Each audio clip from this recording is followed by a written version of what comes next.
the very desire to find shortcuts makes you eminently unsuited to achieve mastery. Hey explorers, this is Useful Not Famous, the show where we're the most useful people to anyone who's trying to be useful to others. I'm Amara. Andrew, and I'm Jeff Saris. Who's Andrew?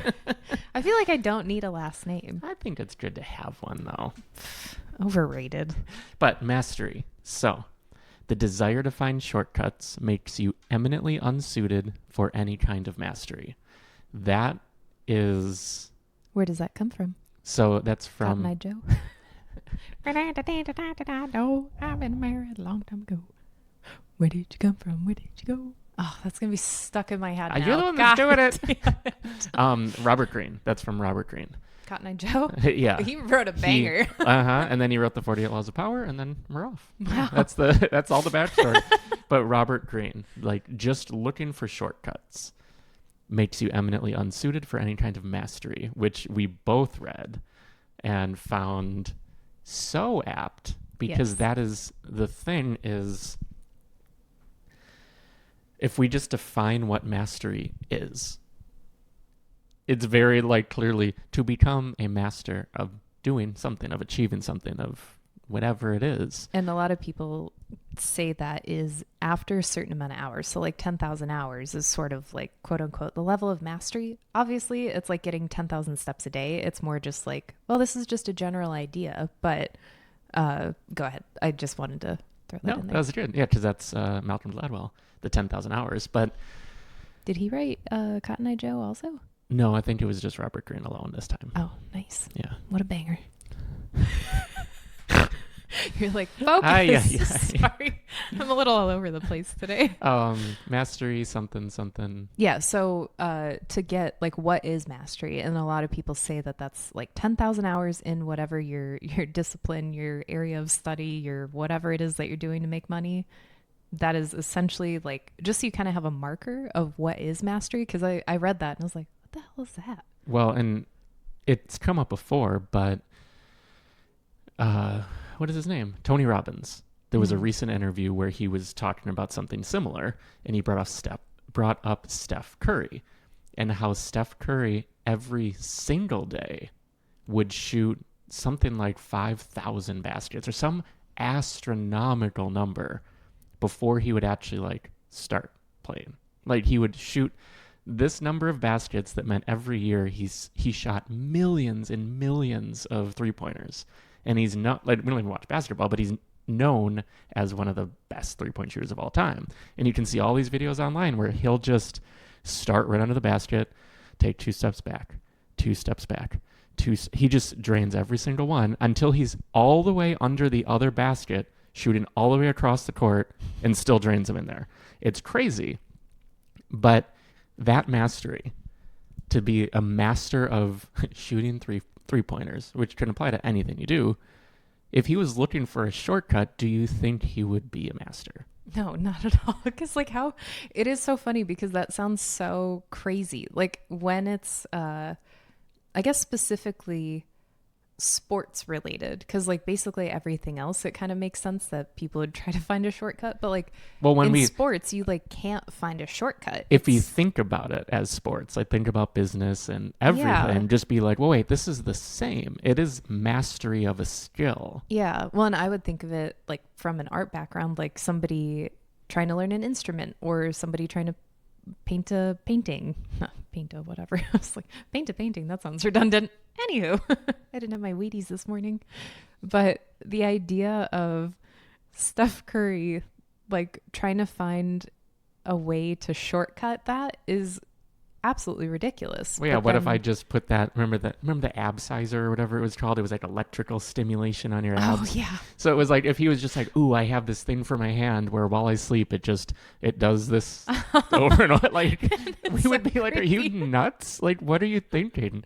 You're getting, like, I was going to say a BBL. That isn't.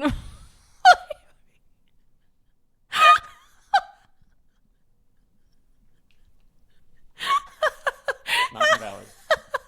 Steph Curry going down the court with he's smuggling basketballs in there. Oh no, my mascara isn't waterproof. I can't be crying already. But it's a similar idea of finding a shortcut, but you're not actually in like any discipline or whatever, or any life choice. Finding a shortcut, you're not actually addressing the root of the problem or what it will actually take to sustain. Well, yeah, how do you... So 'Cause hard things are hard. I'm just going to say it. Like, And- hard things are very hard. mastery is transformation. So like the tag on the show. What do you do? I'm just laughing about Steph Curry. Ay, ay, ay. Continue. But mastery is transformation. So saying like we are the most useful to people who want to be useful to others. That is the transformation from watching the show. The whole point, Yes. this show exists to make you better at what you do. Mhm. And there's people in our sphere who we know who listen and then just apply this to what they're doing, whether it's helping others, whether it's their business. And that's what we do this for. We want to help you transform. So all of this is just transformation. Mastery comes from action, Yes. and action creates experience creates opportunity, How and many times have opportunity you said requires more action. Like, haven't said it that much lately on the show, but that's the triangle. Like, Well, you're and trying in this thing that just goes around and around and around. And it literally is exactly that. Like, the more things, what we found too, because we're doing so many things right now, it's like insane. Exciting. Yeah. Oh. What? We didn't say the same word? Yeah, we did. Inciting violence. But it is exciting. I just mean it's an insane amount of things to be trying right now, but like very Well, no, exciting. but yeah, no one knows how many things we're doing because also we don't broadcast it. yeah, like, because we don't 'cause need we're to. working on it. Yeah. But where the hell was I going with this? So just how mastery is doing so much more. Yeah, but the triangle, like you always talk about, we are doing so many things and in a wide sort of variety of disciplines. Like, it's all related, but it's all various different things with various different people. Those then inform the next step, which informs the next step, which is another thing that we were reading about. Like, whether you know or whether you don't know, Einstein worked in a patent office as a kid, like in his early adult career. 3-4 years old, reviewing patents. Fucking brilliant guy. He's like, no, that is terrible. That is good. Wait, he turned down other opportunities because those opportunities would take him away from his studies and mental studies. Even though they were higher paying, they didn't afford him the freedom to be able to focus on other things. Whereas in the patent office, he could get everything done in 2 or 3 hours and then focus on creating literally the theory of relativity is what he was doing at work, which is amazing. Now, the one other thing that isn't talked about that we were talking about regarding that, choosing the patent office alone, it was an entry-level clerk, low-paying job. Almost like a step back. It was very much. It was a low-level thing that you don't normally have someone of Einstein's caliber doing. However, And because he had connections to have the like cushier jobs. You don't normally have someone of Einstein's caliber doing that. However, he put himself in a scenario where he was uniquely suited to know what was happening on the cutting edge of patents and creation. And Yes. all of these brilliant people have their secret ideas that then they slid it across the table over to Einstein to try to get a patent to protect their ideas. He was seeing all of this before anyone else in the world was seeing it. And that's what he did for a job. 2 to 3 hours a day, reviewing these applications of groundbreaking concepts and ideas. And that's why I brought it up, because it's, granted, he wasn't like doing the things that the patents were for, but he had so many inputs of so many different ideas. High level inputs. I was just going to say, because there is a difference between having a bunch of inputs where that actually stunts your growth and stunts your productivity. But it was literally things that people actually had, like a higher level and a higher caliber of things. Like probably world-class inputs. I would just say. across the board. Because also, especially back in the day, like it was actually really difficult. and you only did that if you meant business. So, but that's so valuable to have all of these different inputs, because it helps you, like taking different actions and having all these different inputs, you can actually piece things together and see things maybe you wouldn't have seen before, or maybe you didn't realize, oh, this is actually a much better way that I can do this. Like that's where innovation comes from, is like building on, like we've talked about stepping stones 100 million times, but basically where you're at right now, the next like tiny step forward that you can take from that, obviously not going from right here to building rocket ships, like especially for us, unless you're building rocket ships, then cool, like that's amazing. But taking those little baby steps to eventually get to maybe a goal, or just keep going, asshole. So that's like one of our tagline kind of things for us. And we have a shirt that says keep going, asshole, backwards, so you see it in the mirror for yourself. But yeah, it's just those little baby steps that you get to bigger and better things constantly, but you can't stop, and you can't only focus on the ideas of things, because it is very easy to get stuck in the ideation of things, because you get very excited about the idea and then you have some momentum, but then you get sidetracked by something else and then you don't keep going with it. That actually is a huge setback, unfortunately. So I think we're talking about the difference between world-class high-level inputs and inputs. Yes. My tongue feels fat when I say inputs. Why does it sounds weird, but you need high level. Mountain Valley, not a sponsor. Hey, Mountain Valley, if you want to sponsor, that'd be awesome. I'm sure after the video that we posted that one time, so they'd funny, love to. But yeah, I guess what would you say is the difference? What is a world-class input and what is just an input? I think there's a very simple way to actually choose. If it's social media, it's low level, not low class. High class, low class. No, but if it's social media, there's very few areas within social media where you're going to get high level world class things. Whatever you think about it, like Twitter X is one of the spots where you get high level engineering, AI, like very specific sort of nerd guy categories, generally speaking. It's not like only guys, but like that's where AI people live now. They don't live in, back in the day, it would have been like Usenet and forums and all these things. Now they live on Twitter. So you can get high level stuff there. But where you really get it is where someone, a human, sat down and spent 2, 3, 4, 5, 10 years writing this book with everything they've ever learned within their area of expertise, because that book doesn't exist yet. Like there's a book called Chaos that's all about chaos theory.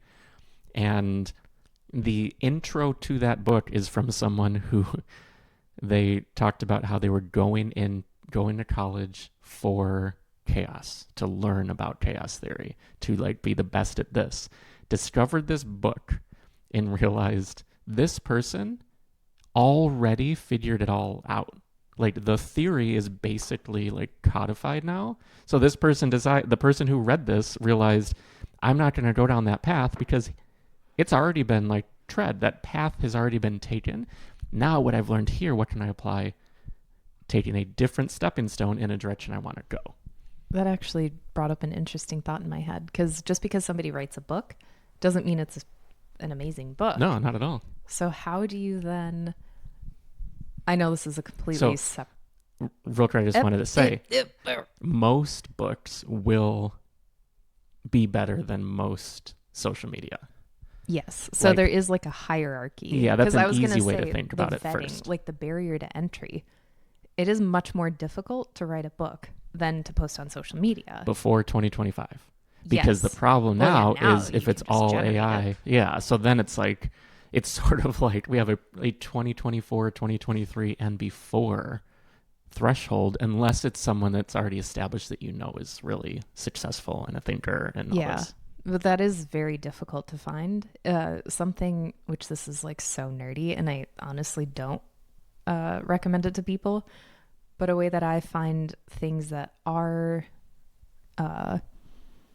I guess more valid, has more of a barrier to entry that I find has more value in it are actually journal articles and studies, because just for me, because that's also the background that I come from is like, well, yeah, you go read a journal article because it does have to get peer reviewed. I'm not saying that that's going to be like the most amazing thing, and it's probably going to be very boring, but you will find like little nuggets in there, and you at least know that there was relatively a high barrier to entry to get that in there somewhat. Not 100%. It's so hard, I think, well, because I'm thinking research. of some of the people that I know who have written them. I'm like, oh, this was just like, but again, Well, now and- with AI, it is really hard to figure out what actually is.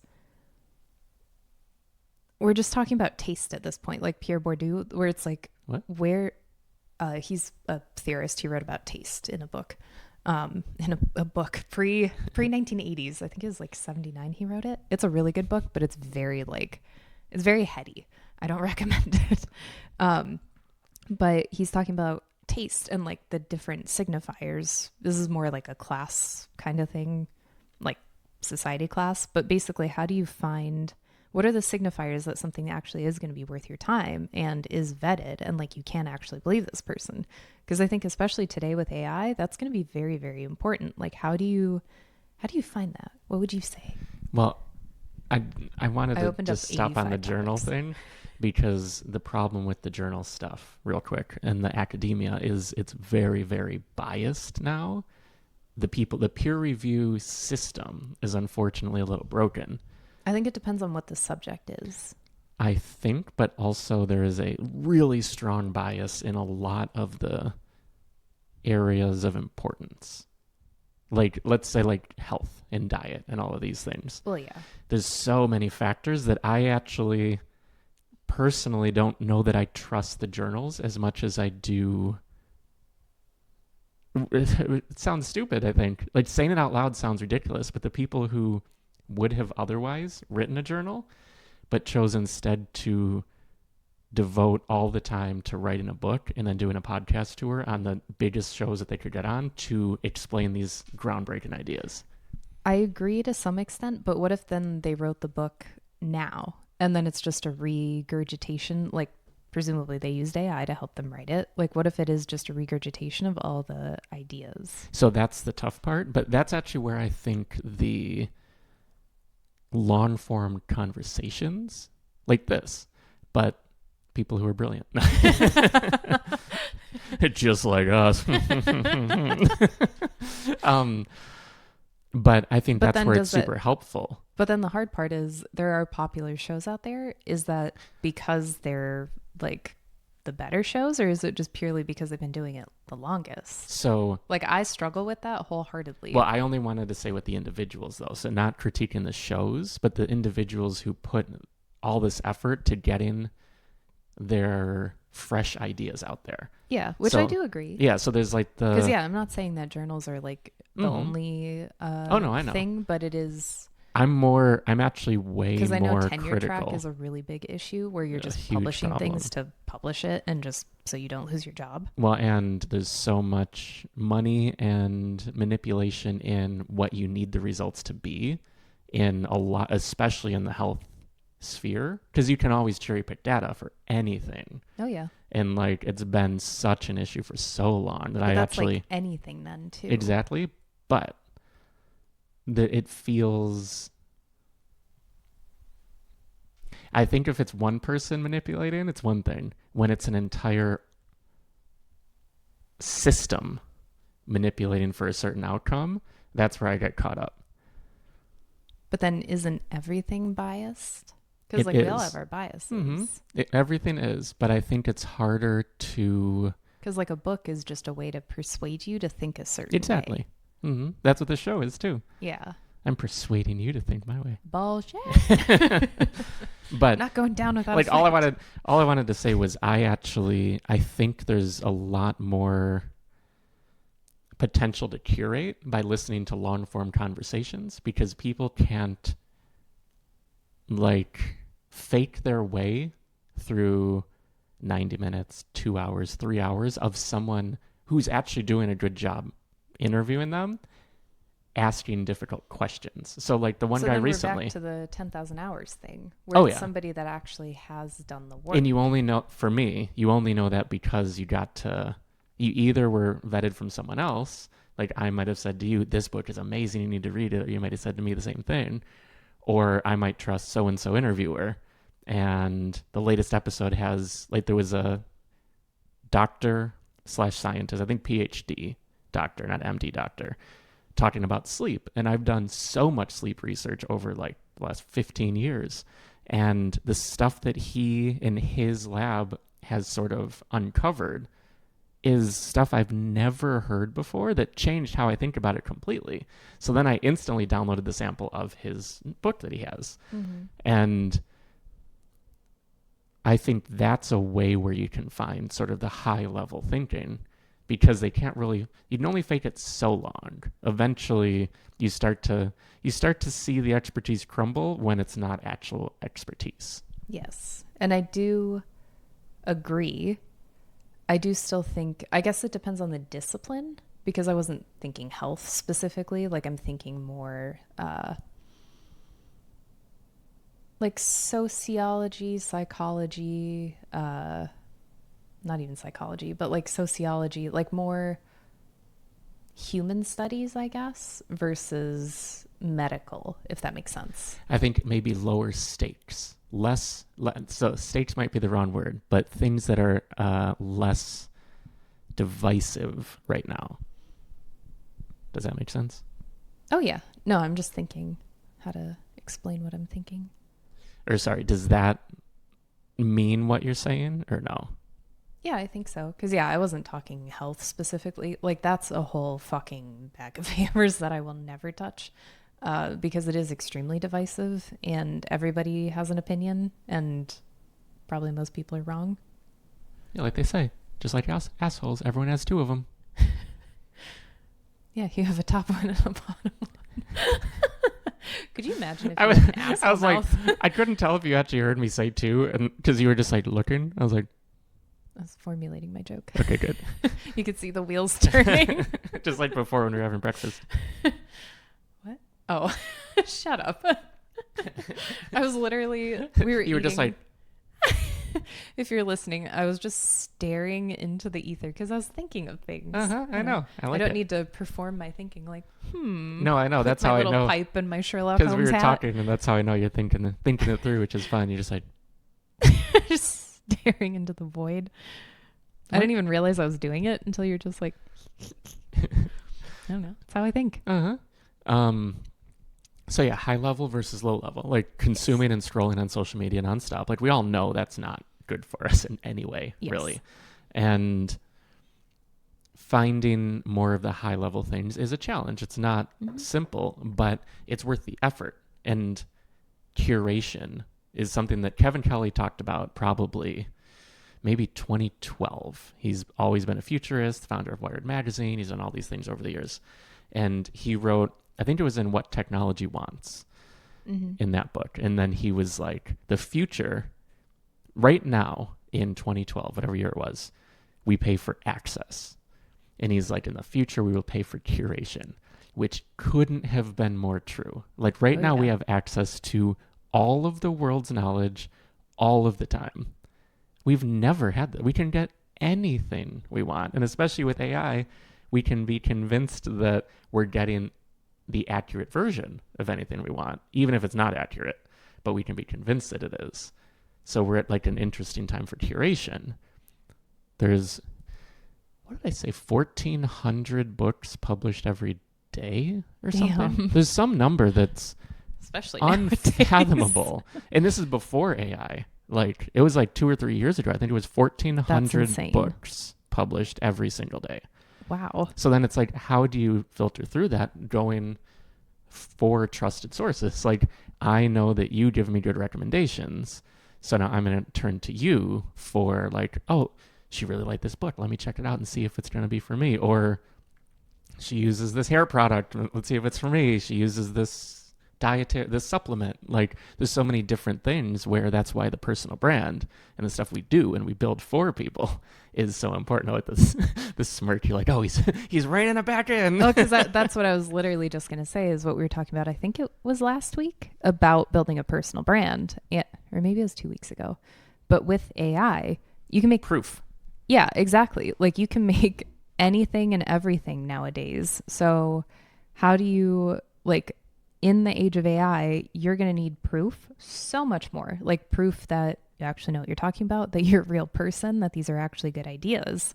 So building your personal brand is going to be one of the best ways to essentially like survive, quote unquote. That's super dramatic, but to survive the AI world that we're going to be in, because like it's here, it's not going away. I think this is actually perfect. So, useful, not famous. Yes. How are you useful in an AI world? That's the Me? question. Not you. I mean, But that's the question you need to start answering right now. Like, how am I useful? If it's entering data into a spreadsheet, no, that's not the answer. Like, I don't care what you're doing. I don't care how effectively you're typing those little fingers. Like, you're not useful anymore. You're past your expiration date.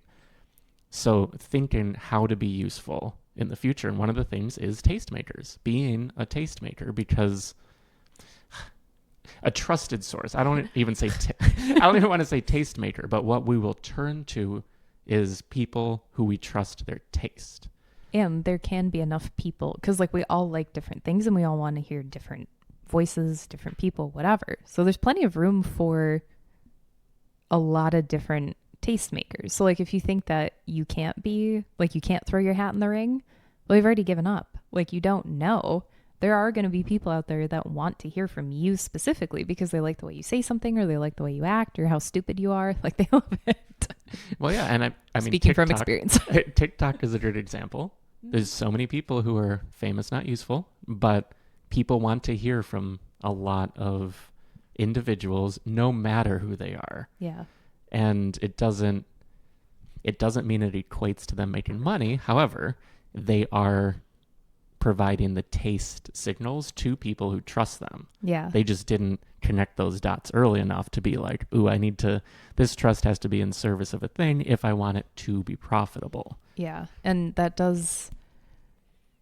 actually does sort of go back to Pierre Bourdieu, who I brought up earlier, about taste, which is actually really interesting.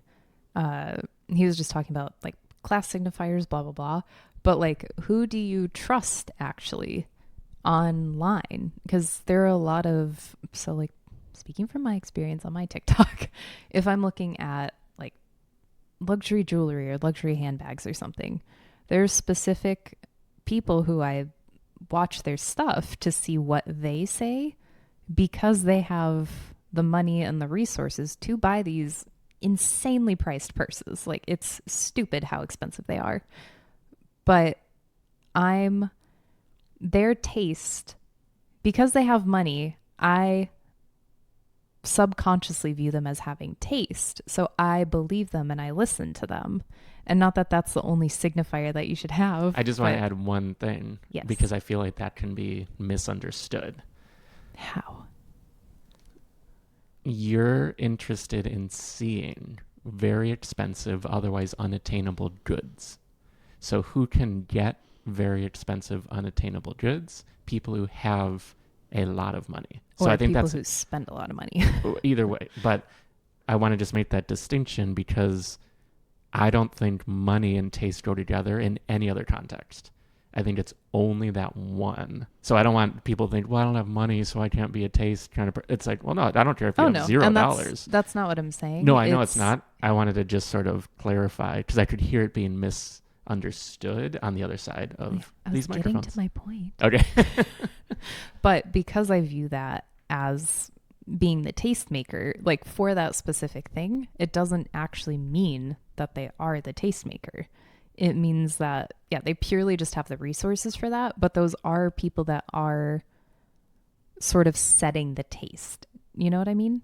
So like the tastemaker for you. Yes, so that's true. That's not even debatable. But it is always a trickle down effect, which is something to think about. So like how I brought up to you too, like I think that experiences are the luxury item of the future, purely, bar none. Everybody can buy any designer whatever they want now. You can put it on a credit card. You can never pay for it. You can pay all cash, whatever the fuck you want.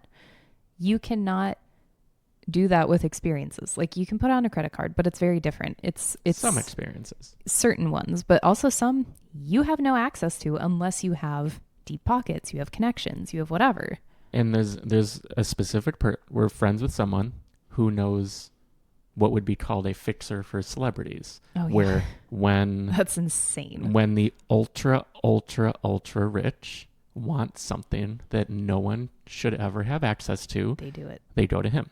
Yeah. Not because he's like ultra ultra ultra rich, like he does very well. However, he has the connections to provide you with an experience that is a one of one experience no one else on the planet could possibly get. Mm-hmm.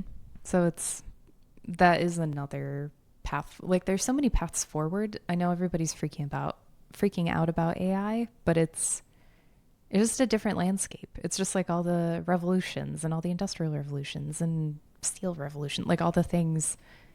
You just need to pivot. Like, it's not as scary because so many people are so doom and gloom about it. And it's like, well, no, you just figure it out, ding dong. And like, if you can figure it out early, that's even better because then you can just totally cash in.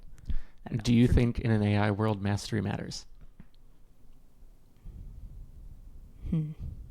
See, again, like this entire conversation, it depends on the subject, like the discipline, because we come from very different, like you and I, we come from very different disciplines and backgrounds and subjects, where I see certain benefits in what I've learned historically, but you see benefits or maybe not benefits. What the hell is the opposite of benefit? Disadvantage?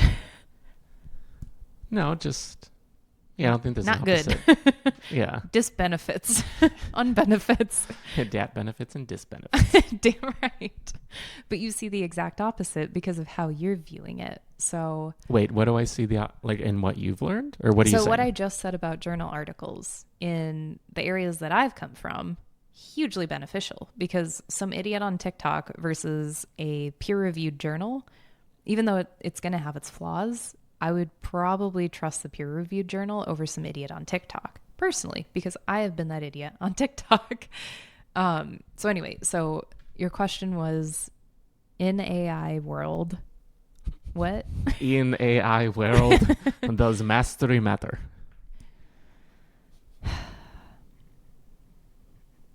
Does mastery matter? I mean, I do think so more than ever because then that ties to proof. I guess proof of your mastery matters the most, but then what is that? Like, there are certain things now that you can offload to AI and you absolutely should, like data, all those things, which is hilarious because growing up it was like, no, you should have a data job or you should be a medical professional. Now it's like, well, data people, bye-bye. You still need curators, blah, blah, blah. That's an interesting question. I feel like I need to think about that. What do you think? So I think that's all that is left. Yeah. Because like, I feel like you do need the proof though of your mastery. Well, yeah, but then what does that mean? So let's just say either having mastery or not, like sort of ignoring the proof side. Well, yeah, you definitely need to. Like, I think that is the only path through the AI world because AI can do every menial everything already. There's very little. So I was listening to a thing where every company is a digital company. And like data, now or it will be? Now, which I thought was very interesting. So Nvidia makes chips. Yeah, Nvidia makes is loaded. Nvidia makes the chips that that everyone uses for AI. However, they don't actually make the chips. Mm-hmm. They design it digitally and send the digital files to Taiwan, is what I understand. And that's where they're made. So they don't actually make the chip. They make them in the didn't sense. know that. But that's how every single company works. When you actually sort of step back and look at it, they're in the oh my god, they're the digital middleman. Design. Like, they're creating, but they're not the manufacturer. So then they're also the tastemakers, though, because like we buy Yes. from Amazon, like we just because it's easy. Yeah. And they're the middleman between people who want to sell things to us and us who want to buy things. Well, yeah, and then just thinking like everyone. So some of the rare companies that are not only in data are Tesla and SpaceX. They actually manufacture their cars 100% in-house, and they actually manufacture the space shuttles. They can't outsource those things. They've invented the entire workflow of all of it. Very few companies have. It's almost zero. When you really look at it, they all go out to factories to make the things they want made. So then once we're there, it's like they have mastery in the thing they do. But just like all of us, their mastery is still sort of bits and bytes. So now Nvidia can make better chips because they are masters of making chips when they integrate with AI. They're not just, let me have AI make these chips now. They're taking their mastery, compounding it with AI. And like we talk about 1/10x, 10xing. A lot of people are 1/10xing their output into what they're doing and letting AI handle 9/10 of the work. But the companies and the people who are going to be the future are the masters, the ones who are taking what they know and do and using AI to 10x what they're able to do with their knowledge combined with AI and creating something so far and beyond everyone else. Like a 1/10 to a 10x, is that 1,000% jump? Because it's not like just 100. It's like a crazy difference between those two that is going to be like, I think, the biggest divide we've ever had in history. Yeah. But you have to be a master to do anything like that. Any menial job doesn't matter anymore. There's nothing of importance. Like assistants, secretaries, all those things. I mean, they should have been gone by now, but they're 100% gone. Like anything that's been outsourced to other countries and things, like unfortunately, that's just, it's gone. Like you outsource to AI now. Mm-hmm. Yeah, the data is very interesting. I feel like that is a really good point. Just thinking for the future, like for what we're doing and what we're trying to do. Well, here's the thing. So if we zoom back a little, what mastery looks like for us. Do you only think that data actually is the future in AI? Because almost putting things into buckets, like you have your personal brand and then you just are not like an influencer, but you're the tastemaker and you have your cult following and people follow you and listen to you and buy your products or buy whatever. Then you have like the data version. Like it feels what you just said we'll call power. Okay. Power. And then well, yeah, like a personal brand equates to power. Well, yeah, it's more the awareness side of things. Mm-hmm.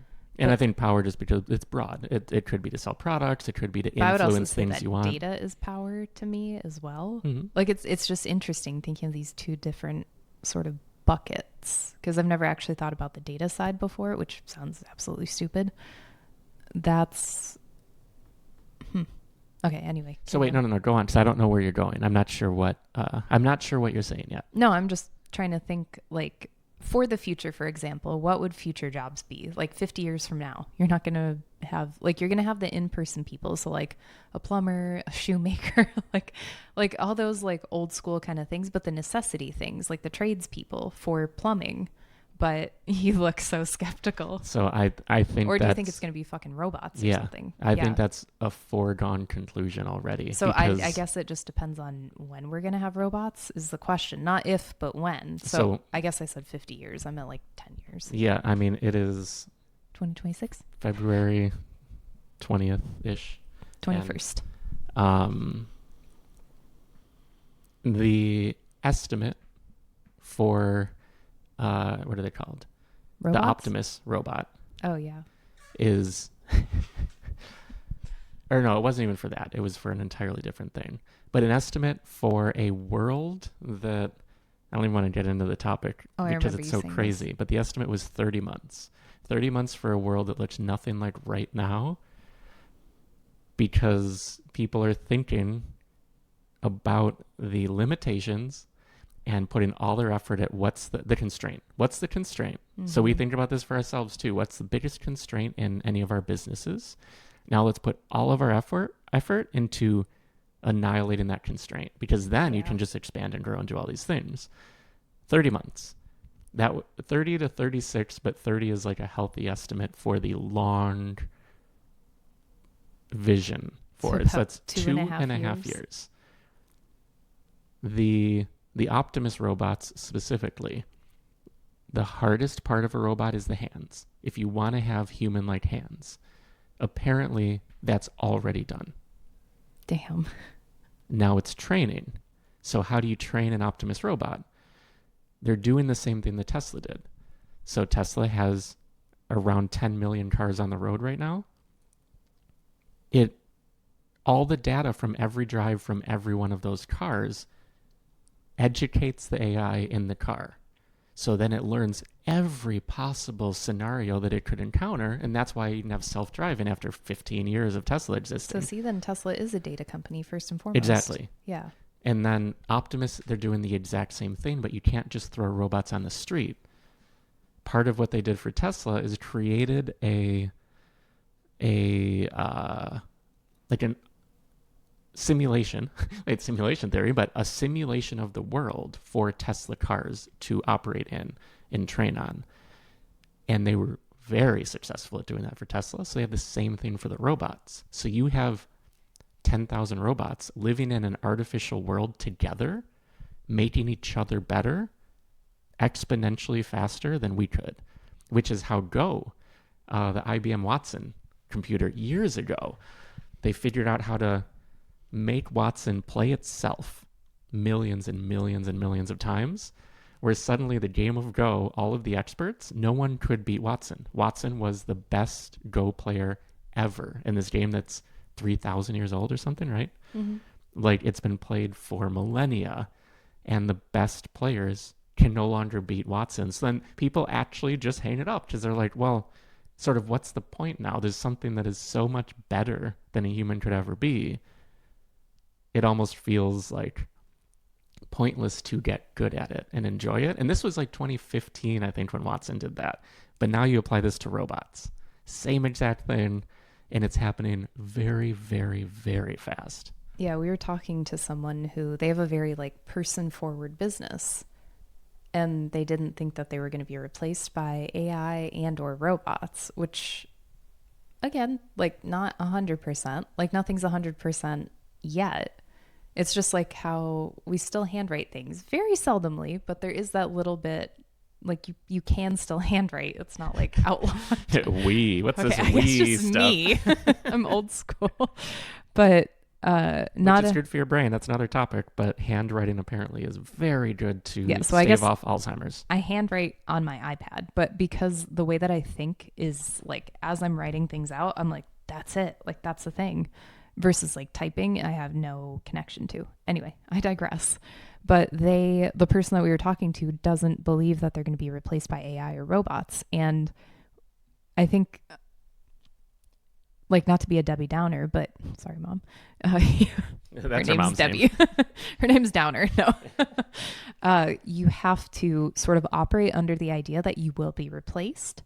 So again, another thing that we were reading this morning, how do you become irreplaceable? How do you become so incredibly vital to people or robots or AI? But how do you build something that is irreplaceable in this day and age, and especially moving forward? Like if you're a person forward business, so that means you're always interacting with people, you're maybe helping them buy or sell something, or you're providing a service or whatever it is. How do you make the experience, this sounds insane, even better than working with AI or a robot that can do it in half the time, probably a third of the cost? Like, I have no idea what things will cost in the future. I'm not in the future, but technically people are listening to this in the future, but go on. This is the past. But how do you, again, we're going back to experiences. I just keep fucking talking in circles, but going back to an experience, how do you make an experience that's so remarkable that people are like, well, I'd much rather do that than have it done in 5 minutes by Jerry the robot, like whatever it is.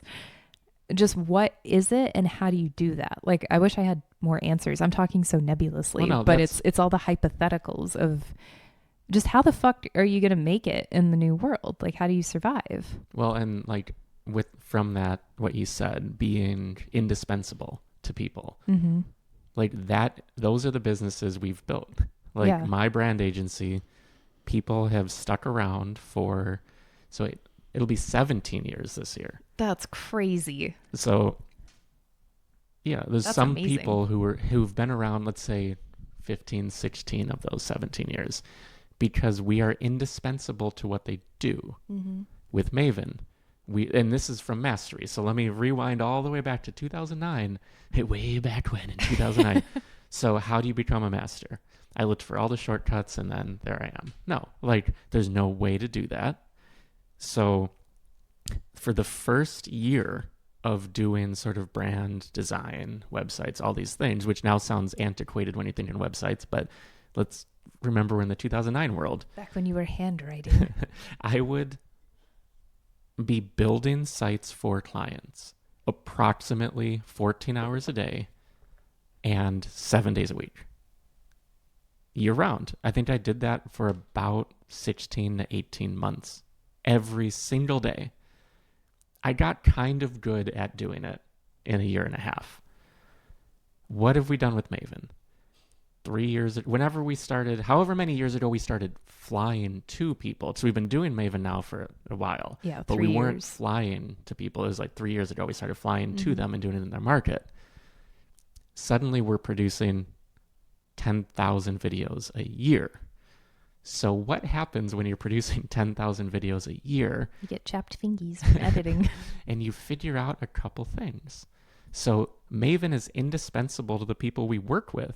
And it's not by accident, it's because we want to be as useful as possible. And when you're extremely useful because you have mastery of something, you're indispensable. And I think that's always going to be true. Like AI makes everything easier. But if you're trying to make all of your content with AI, you're taking the path of least resistance. You're taking the path that everyone else can and is taking. So you have nothing that can set you apart.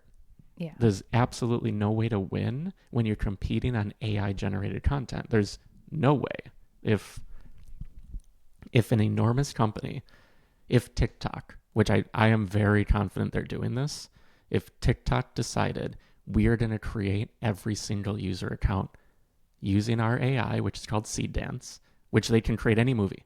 You can be like, have Tom Cruise fighting John Smith. Wick or whatever it is, and it will do it perfectly. Have Keanu Reeves Matrix fighting Keanu Reeves John Wick. It creates that movie for you in minutes. Mm-hmm. This is from ByteDance. ByteDance is from ByteDance. ByteDance owns TikTok. So what are they doing? They create AI to create all of the content for their platform, so they never have to worry about users anymore. I don't have to pay someone because they get a lot of views and I want to keep them here. I can just make that person and have tons of fans all over the world, and it's not even a real person. And you can't compete with that ever. So if you're using 11 Labs or something to generate yourself, you're on borrowed time. Like you are taking the completely wrong path because you're never going to be able to get anywhere unless you're doing something that everyone else can't do in their underwear in bed. And that's the big thing. That's where mastery comes from. Yeah. And also then that's back to the barrier to entry. Like if it's like posting to social media, we work in it, I would argue very easy, but depending on how you do it, because there are easy ways to do it, which is the lazier way, but it's the way that everybody else does it. Or there's the way that's a little bit more difficult, a little bit more strategy intensive, which is the way that we do it and the way we do it with our clients. Can I just add low effort, high effort instead of hard, easy? Yeah, that's fine. So low effort is the stuff that you can do in 5 seconds and it's just like, bleh. Higher effort takes a little bit more time. It doesn't have to be hours on end, but it's the stuff that is not quite as easy. There's a little bit of friction. It takes a little bit of time. And that's the stuff that we do with our clients, because then that's how you stand out in a sea of very low effort content, which now there's in quite an abundance. So, and what makes MAVEN indispensable is everyone we work with puts as much effort into their social media as though they were using AI, but they're getting high effort content. Yeah. Because we do 2 days every quarter with people. With some people, we're only doing one. We have everything so dialed and laser focused. We don't need 2 days to produce 3 months of content across all platforms, including long form, Yeah. because we've been doing this every single day for years and years on end.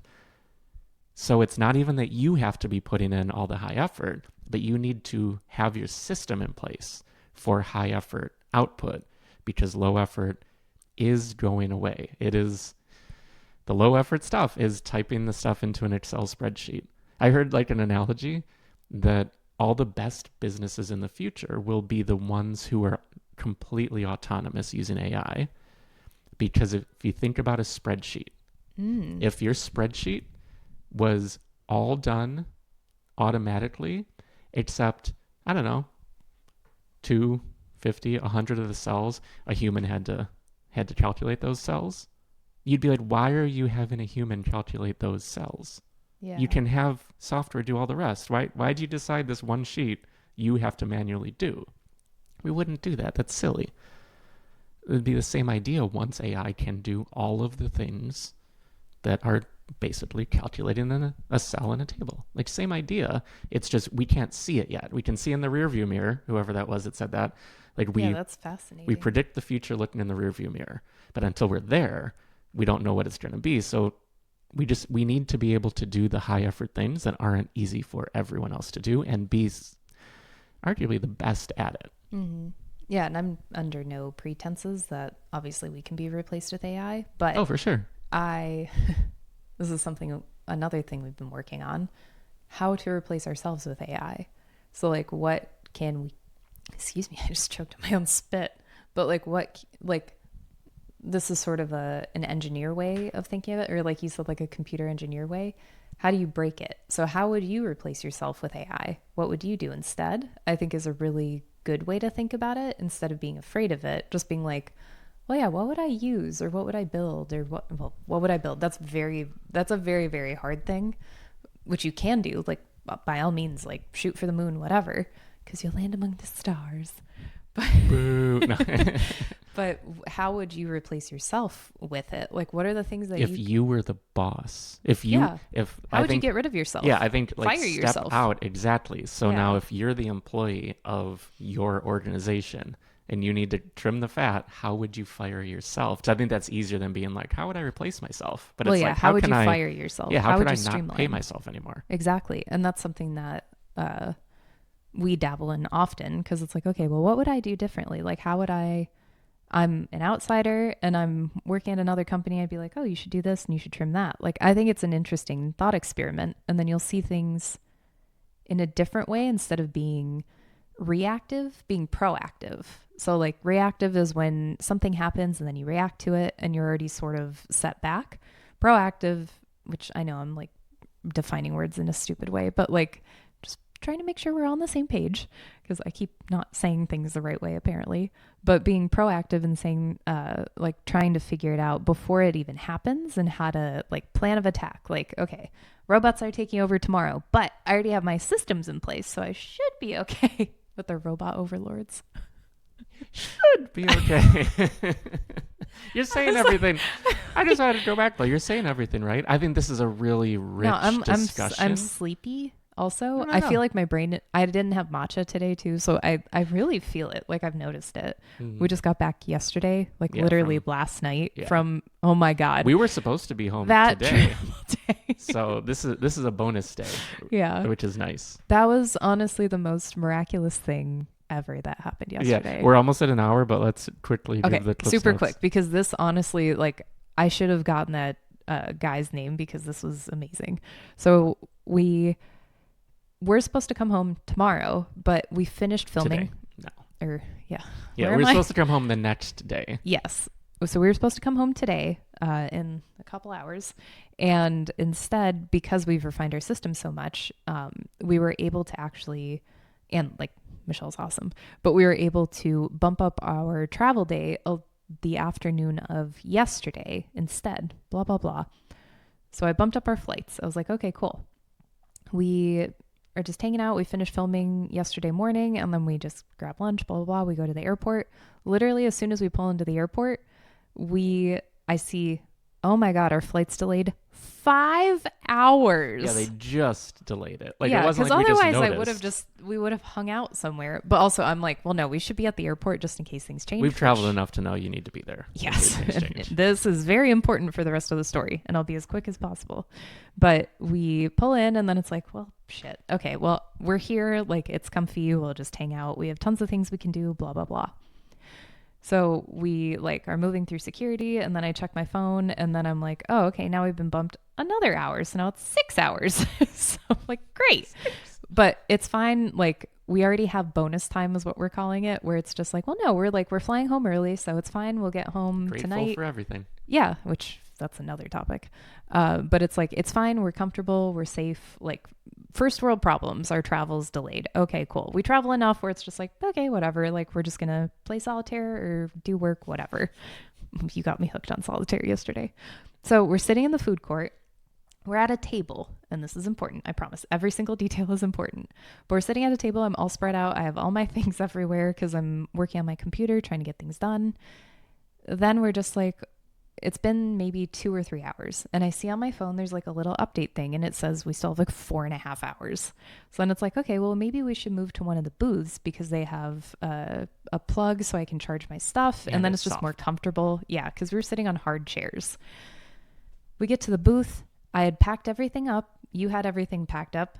Thank God. I look at my phone, and I keep checking it for updates because on the way to where we were, our flight was delayed by 3 hours. But what happens, which if your flight is ever delayed, just go the hell to the airport, because then our flight was actually bumped back up only a half-hour delay before. This is on the way to Buffalo. So I knew, well, things might change. And this is the first time also we're not sitting at our gate. We always sit at our gate. We're always right there. This was the only time we have never been directly at our gate or right across from it. Because this is the longest delay we've ever had. Like, by a long shot. Oh, yeah. Like, because we fly United and they don't really delay too much. But this is a little different because like going there, it's a tiny airplane. Yeah. Typically at the most, it's like maybe an hour or something. And then even then, it's like not a full hour. So we're not at our gate. I open my phone because I keep checking it. And I see in the app, this motherfucker's on a different flight than me. Mind you, it's very important because I had changed our flights. So I'm like, oh my God, did I put him on a different flight than me? Because we were supposed to be on the same flight. But then the kicker. The flight was supposed to leave at 7:20. I checked my phone at 7:16. And it said, final boarding, all groups. And I was like, well, we should go to, because also the Buffalo airport is so tiny, which is perfect because we could literally just run around the corner and we were at the gate. But when you see all groups are boarding and I'm the only one that's supposed to be on the flight. Yeah. And so I was supposed to still be on our delayed flight, which didn't leave until 10:30 or 11 at night. He's on the 7:20 flight. And I was like, what the hell? I'm still on this other flight. So I'm like, we should go to the gate right now and see what's happening. So I like run through the airport. I'm like, he'll catch up with me. Like, he'll figure it out. You told the story one more time. I was like right behind you. I mean, you were a few feet behind. Well, anyway, yeah. I digress. I was just like focused. I was just like, I'm going to go get this. And I go up to the poor guy that's at the gate. And I was just like, he's not at this flight. I'm not on this flight. Okay, again, am I not on the flight? I was like not even making English because I was just like, I just wanted to get us on the plane. If you were already on it, I was like, well, I'm small. Just put me in the overhead. Like, I don't care. So the guy's like, oh yeah, well, I was trying to call you and page you, but you didn't show up. And I was just like, oh, because I had gotten a random phone call, but I don't answer my phone. Nobody answers their phone. Well, it realtors answer their phone. It didn't say Buffalo Airport. Like, yeah. I would have been like, oh, I should pick this up. Even still, I would be like, well, that's like spam, but whatever. Or leave a voicemail. But anyway, I digress. But this guy is such a saint. You were on the flight. I got on the flight. And we literally made it in the nick of time. The guy that was the gate agent, who checks people in, he was just like, yeah, I'm trying to get everybody off that 10 o'clock flight because who the hell wants to fly out of here at 10:30? Yeah, and there's room on this one, and there's only now 3 more people on that 10 o'clock flight. Yeah, because when I had checked, I was like, there are only 3 of us. Like, I'm one of the 3 people on this 10 o'clock flight. So nobody else got on the flight after us. We were the last two. Like, it felt like we were leaving like an apocalypse, like a movie or something. I was so grateful. I was like, thank you. I just want to get out of here. Like, not even bad, but just that was the craziest thing. If I hadn't checked my phone, we would have been on that 10 o'clock flight and landing at like midnight. So here's these stepping stones, the butterfly effect, all of this it. This is the craziest travel thing we've ever had. No, but what you said was, because I have Cozy Solitaire on my phone, so sometimes I'll play it, and I downloaded it on your phone. Yeah. And then you were looking at your phone because you were playing Cozy Solitaire. And we're not on our phones much at all. So that was the only reason you were there. So it's sort of this trickle-down butterfly effect of things that all had to happen perfectly for you to actually be like, oh, let me just see if it updated. I was editing before, and I was like, well, I should keep working and like get stuff done. But then I was like, I'm tired. I'm just going to play solitaire. Like, I just want to like turn my brain off. That was the luckiest, like literally... We left 10 minutes later. Like, we were the last two people on that flight. It was like the most amazing thing possible. So thank you, gate agent at Buffalo on February 20th at night. Man. He's very nice. I just felt so bad. I was just like, the flight. I like don't even know what I said, but I was just like, he's on this flight and I'm not. Again, I was just so confused. I'm like, I am not flying on a different flight than you. That's so silly. Well, no, because my thought was like, well, if you're on this plane, I'll sit like wherever. I don't care. Or I just wait. Either way, it was going to work out, but it's so much nicer to get home at a decent time, not basically midnight. And yeah, so we were only 2 hours delayed then instead of bad. 6. But yeah, so that was our story for today. Hopefully, I think this episode is a very useful episode. I think this is a very heady episode. Yeah, so and we kind of went all over the place. I actually think it's really good. I think we had some... I have to pee. I think we're stretching minds, man. Well, yeah, I'll feel more mentally with it tomorrow, I think. Your eyes just got really sleepy. You must have peed your pants. Okay, bye. Don't tell the people. She doesn't pee her pants. Often. Hey. That was my punchline. Oh, sorry. I mean, go ahead. But she doesn't pee her pants.